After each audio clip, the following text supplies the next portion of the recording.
Birinchi darsimiz quyidagi harflarni o'rganamiz. Bular alif, ba, ta, sa hamda jim harflari. Birinchi harf arab alifbosining birinchi harfi bu alif. Ko'pchilik ushbu harfni o'zbek tilidagi a harfi bilan ham adashtiradi. Ya'ni bu a tovushini beradi deb o'ylaydi. Bu xato albatta. Alif o'zi alohida tovush bildirmaydi. Alifning asosiy vazifasi uning oldidagi, usti yoki ostidagi belgilarga bog'liq bo'ladi. Ko'pincha tayanch vazifasini o'taydi, ya'ni turli harakat belgilari uchun tayanch bo'lib keladi. Umuman olganda hozir bir narsani aytib o'tishimiz kerak. Alfavitni ko'rdik, 28 ta harfdan iborat, lekin arab alifbosida qisqa unli tovushlar, ya'ni a, i, u tovushlari harf ko'rinishida aks topmagan. Ya'ni ularning harfi yo'q. Bu tovushlarni ifodalash uchun maxsus belgilar qo'llaniladi. Inshaalloh mana shu belgilarni ham keyinroq alohida o'rganib o'tamiz.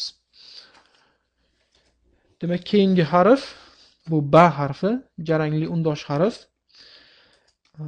O'zimizning o'zbek tilimizdagi b harfi bilan bir xil talaffuz qilinadi. Farqi, ya'ni o'zimizdagi b harfidan farqi so'z oxiri yoki o'rtasida kelganida jarangsizlashmaydi. Ya'ni p harfiga aylanib ketmaydi.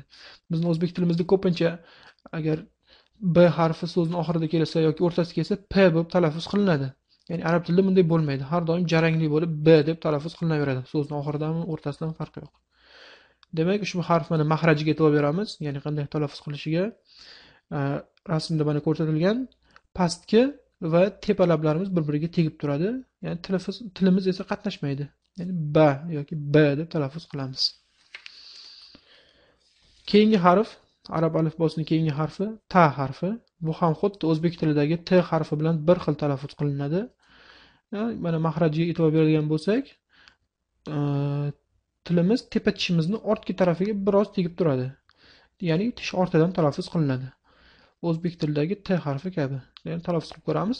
Ta, ta.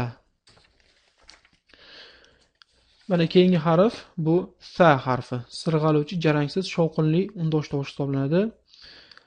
Bu harf zamonaviy o'zbek tilida bu harfga mos keluvchi hech qanaqa tovush yo'q. Shuning uchun bu harfning talaffuziga alohida bir e'tibor qaratishimiz kerak. Bu harfni hozir mahrajiga mana e'tibor beramiz. Bu harfni talaffuz qilishda til uchi tishlar orasidan biroz oldinga chiqariladi va yuqoridagi tishlarga tegib turadi. Til uchi bilan pastki tishlar orasida ozgina bir ochiq tirqish qoladi. Ya'ni shu holda talaffuz qilamiz. Sa, sa, sa deb talaffuz qilsak to'g'ri bo'ladi. Chiqadi. Qur'oni Karimdagi eng kichik sura, ya'ni Kavsar surasi aynan mana shu sa harfi bilan yoziladi. Mana shunga e'tibor beramiz. Ko'pchiligimiz namozga kirganda boshida kichik suralarni yodlaymiz. Mana shunda albatta hammamiz ham Kavsar surasidan yodlashdan boshlaymiz. Ko'pincha lotin yoki kiril alifbosida yozilgan kitoblardan yodlagan bo'lsak, noto'g'ri bo'lib Kavsar deb talaffuz qilgan bo'lishimiz mumkin. Shu paytgacha mana hozir mana shuni to'g'rilab olamiz. Kavsar deb talaffuz qilsak to'g'ri bo'ladi. Kavsar, Kavsar, ya'ni sa harfi bilan talaffuz qilinadi. Keyingi harfga o'tamiz. Bu jim harfi. Bu ham jarangli, shovqinli, undosh tovush. O'zbek tilidagi j harfi bilan bir xil talaffuz qilinadi, ya'ni tovush to'la mos tushadi. Shuning uchun bu harfga ko'p to'xtalib o'tirmaymiz. Agar mahrajiga e'tibor beradigan bo'lsak, til o'rtasi va uning ro'parasidagi tanglay mana rasmda ko'rsatilgan talaffuz qilib ko'ramiz. Ja, ja. Ya'ni o'zimizdagi oddiy o'zbek tilidagi j harfiga to'g'ri keladi. Mana keyingi mavzuga o'tadigan bo'lsak, ya'ni so'zimizni boshida aytdikki, arab alifbosida a, i, u tovushlari harf ko'rinishida aks topmagan deb aytdik. Bu qisqa unlilarni ifodalash uchun maxsus belgilar, ya'ni harakatlar deb ataluvchi belgilar qo'llaniladi. Mana birinchi belgi, siz ko'rib turibsiz, mana alif harfini ustidagi mana biroz qiyshiq turgan qalpoqchasi deb aytsak, bu belgi fatha deb ataladi va qisqa a tovushini ifodalaydi. A tovushi qaysi harfdan so'ng keladigan bo'lsa, o'sha harfning ustiga qo'yiladi. Misol uchun b harfidan so'ng, ya'ni ba deb talaffuz qiladigan bo'lsak, b harfining ustiga mana shu fatha belgisi qo'yiladi. Ba'zi harflar bilan birga kelganda fatha o tovushini ham berish mumkin. Misol uchun ro, qo kabi so'zlar harflar bilan, ya'ni o tovushini beradi. Bular haqida ham keyinroq batafsil to'xtalamiz. Demak, bu birinchi belgi fatha, a yoki o tovushini beradi. Mana keyingi belgi bu kasra deb ataladi. Bu alifning tagidagi belgi. Bu harakat i harfini, i tovushini to'g'riroq, i tovushini ifodalaydi. Bu ham qaysi harfdan so'ng talaffuz qilinishi kerak bo'lsa, ya'ni qaysi harfdan so'ng i tovushi bo'lsa, ana shu harfni tagiga qo'yiladi. Bu yerda mana alifni tagida turibdi, i deb talaffuz qilamiz buni.